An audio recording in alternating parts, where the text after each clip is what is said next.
Hello anime lovers, स्वागत है आपका वाइपर एनिमे एक्सप्लेन्ड चैनल पर। और आज हम देखेंगे डीमन स्लेयर सीजन 2 के 11वें एपिसोड को, जो कि सीजन 2 का आखिरी एपिसोड है। अगर आपने पिछले एपिसोड्स के वीडियोस अभी तक नहीं देखे हैं तो उनकी लिंक आपको डिस्क्रिप्शन में मिल जाएगी। तो चलिए जानते हैं आगे की कहानी को इस एपिसोड के साथ, जिसका नाम है no matter how many lives. अब तक हमने देखा कि तांजीरो और उजुई बहुत ही मेहनत के बाद ग्यूटारो का गला काट देते हैं, और वहीं जेनित्सु और इनोसुके भी उसी टाइम पर डाकी की गर्दन उड़ा देते हैं। तांजीरो फिर थक कर गिर जाता है और देखता है कि उजुई उसे कुछ कहने की कोशिश कर रहा है, मगर तांजीरो को जहर की वजह से कुछ समझ नहीं आता। उजुई देखता है कि सिर कटने के बाद ग्यूटारो की बॉडी से उसकी जहरीली ब्लेड्स बाहर आ रही हैं और वो ब्लास्ट होने वाला है। वो तांजीरो को वहां से भागने के लिए कहता है, मगर तब तक ब्लास्ट हो जाता है। पर तभी नेजुको अपने बॉक्स से बाहर आ जाती है और अपने ब्लड डीमन आर्ट से उन सभी ब्लेड्स को जला देती है, और इसी तरह सब जिंदा भी रहते हैं और बच भी जाते हैं। अब तांजीरो को होश आता है और नेजुको उसके सामने थी।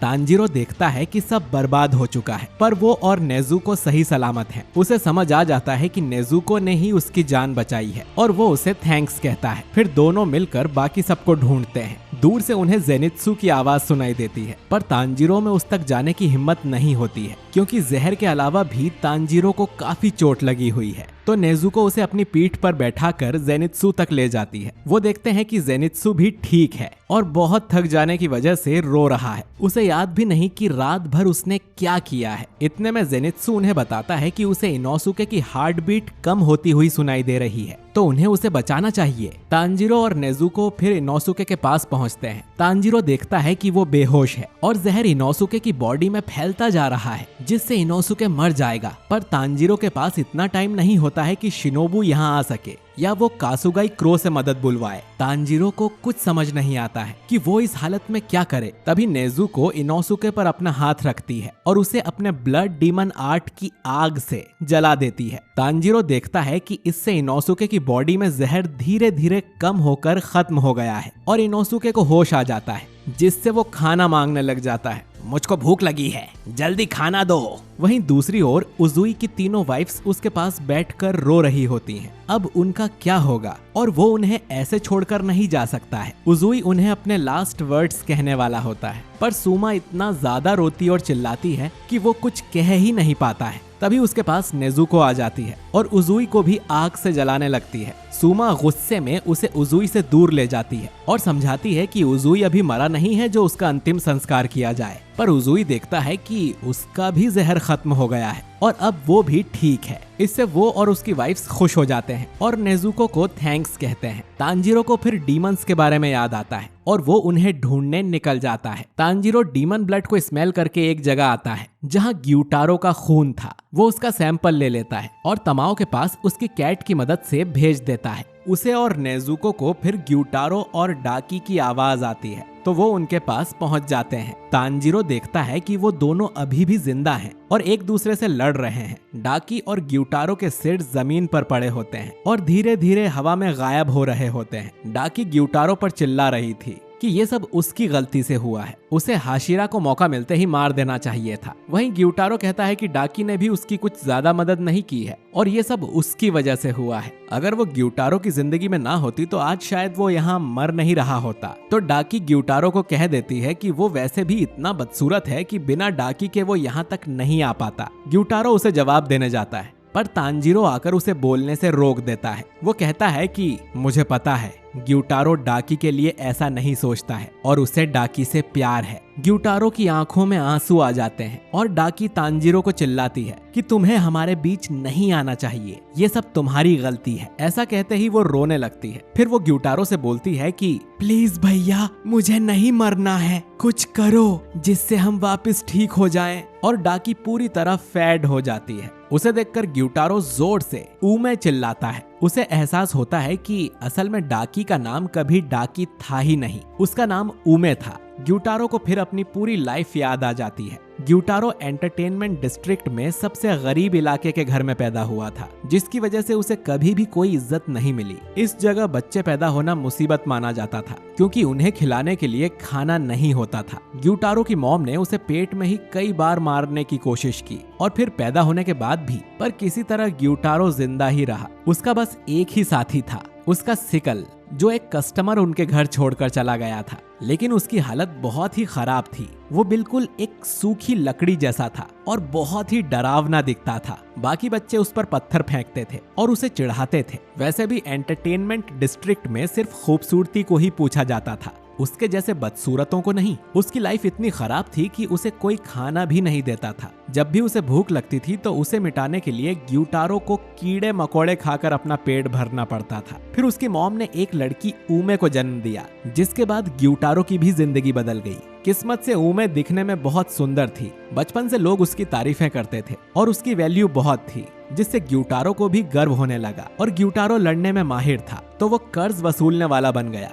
और लोग उससे और डरने लगे। लेकिन ग्यूटारो को अब मजा आ रहा था। पर एक दिन जब ऊमे 13 साल की थी, उसने सेल्फ डिफेंस में एक कस्टमर समुराई की आंख में पिन मार दी और जैसे ही लोगों को इस बात का पता चला, उन्होंने ऊमे को जिंदा जला दिया। ग्यूटारो उस टाइम वहां मौजूद नहीं था और जैसे ही वो वहां पहुंचा, ऊमे जलकर लाश बन चुकी थी, पर वो अब भी जिंदा थी। ग्यूटारो उसे गले लगाकर भगवान पर बहुत चिल्लाया कि उन्होंने उन दोनों के साथ ऐसा क्यों किया। इतना सब छीनने के बाद भी वो उसकी बहन को छीन रहे हैं। इसके लिए ग्यूटारो उन्हें कभी माफ नहीं करेगा, वो सबको मार देगा। पर तभी पीछे से वही समुराई ग्यूटारो की पीठ में तलवार मार देता है, जिसकी ऊमे ने आंख फोड़ी थी। समुराई के साथ में ऊमे की हाउस ओनर भी थी, जिसने कहा कि ग्यूटारो से वो बहुत परेशान थी। अच्छा हुआ समुराई ने उसे मार दिया, पर ग्यूटारो उस टाइम जिंदा था। समुराई उसकी जान लेता उससे पहले ही ग्यूटारो ने घूमकर ओनर को अपने सिकल से मार दिया।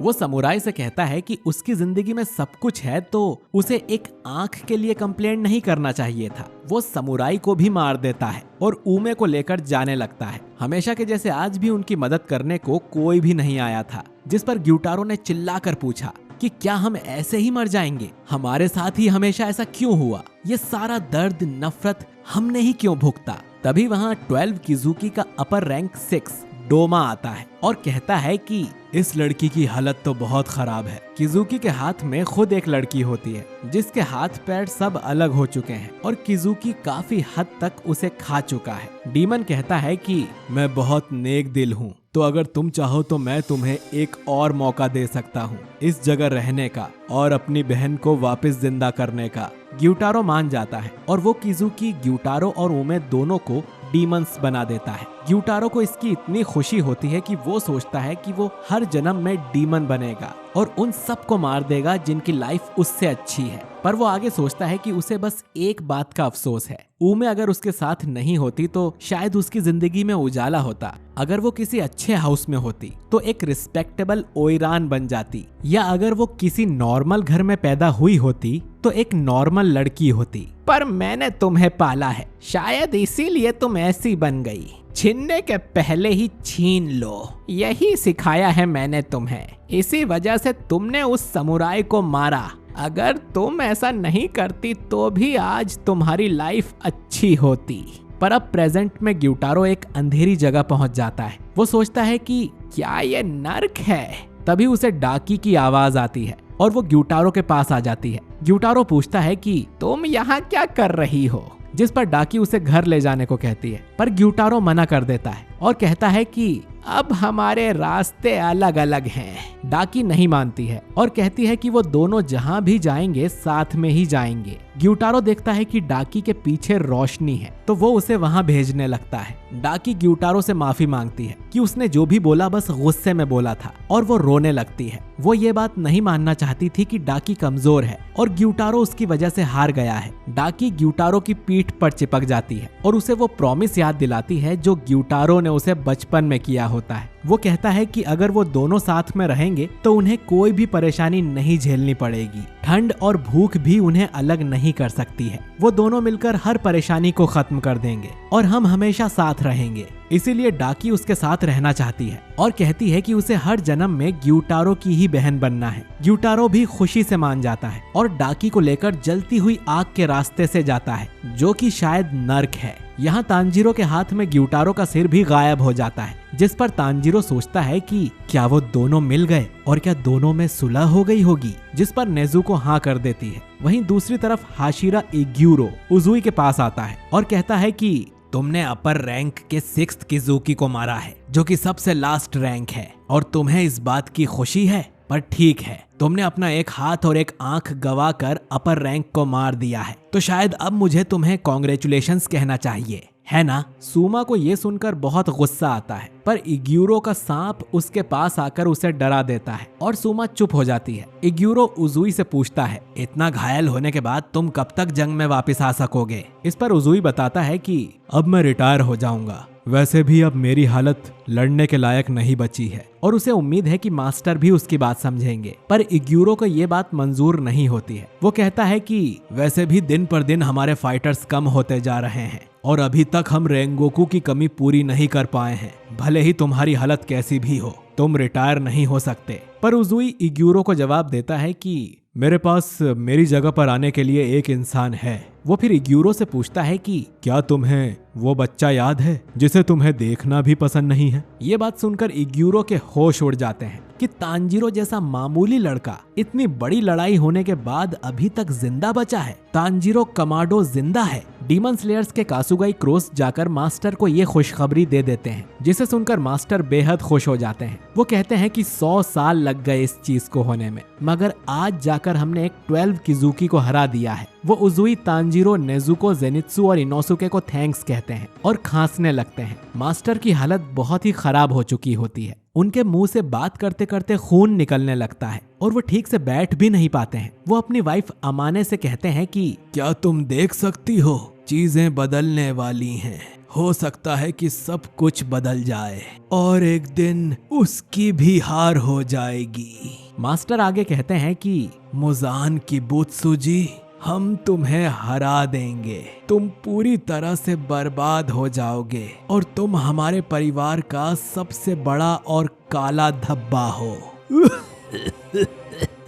मास्टर की हालत और खराब होने लगती है और उनकी इस बिगड़ती हालत के लिए अमाने जल्दी से उनकी मेडिसिन्स और पानी मांगती है। दूसरी ओर अकाजा को दिखाया जाता है, जो कि उसी जादुई घर में खड़ा है जहां मुजान पहले लोअर 6 डीमंस को मारने लाया था। उस जगह को इन्फिनिटी कैसल कहा जाता है क्योंकि उसका कोई अंत नहीं है। अकाजा वहां खड़ा होकर सोचता है कि मुजान ने उसे वहां क्यों बुलाया है। क्या इसका मतलब यह है कि कोई अपर रैंक का डीमन मर गया है? और अकाजा ऐसा सोचकर घबरा जाता है। यहाँ उजुई को उसकी वाइफ सहारा देते हुए उसे घर ले जा रही होती हैं। वो सब आपस में बात करते हैं कि उन्होंने जीत हासिल कर ली है और सभी सही सलामत घर जा रहे हैं और वो चारों ही जिंदा हैं। और तांजीरो, नेजुको, जेनित्सु और इनोसुके, ये चारों भी आपस में गले लगते हुए रो रहे होते हैं। वो बात करते हैं कि इतनी बड़ी लड़ाई वो जीत गए हैं और वो चारों ही इस जीत को देखने के लिए जिंदा बचे हुए हैं और प्रे करते हैं कि वो आगे भी साथ रहें। और इसी के साथ ये सीजन 2 भी खत्म हो जाता है। दोस्तों, डीमन स्लेयर का सीजन 3 भी इसी साल अप्रैल में शुरू हो जाएगा और मैं उसे भी एक्सप्लेन जरूर करूंगा। तो हमारे चैनल वाइपर एनीमे एक्सप्लेन को सब्सक्राइब करके बेल आइकन जरूर से ऑन कर लीजिए। बाकी अब आप इस चैनल पर कौन से एनीमे का एक्सप्लेनेशन देखना चाहते हैं, कमेंट करके जरूर बताइए। जिस भी कमेंट पर सबसे ज्यादा लाइक्स होंगे, मैं उस एनीमे को जरूर एक्सप्लेन करूंगा। बाकी वीडियो पसंद आया है तो इसे लाइक कीजिए और अपने दोस्तों के साथ शेयर कीजिए। मिलता हूं मैं आपसे अगले वीडियो में। शुक्रिया।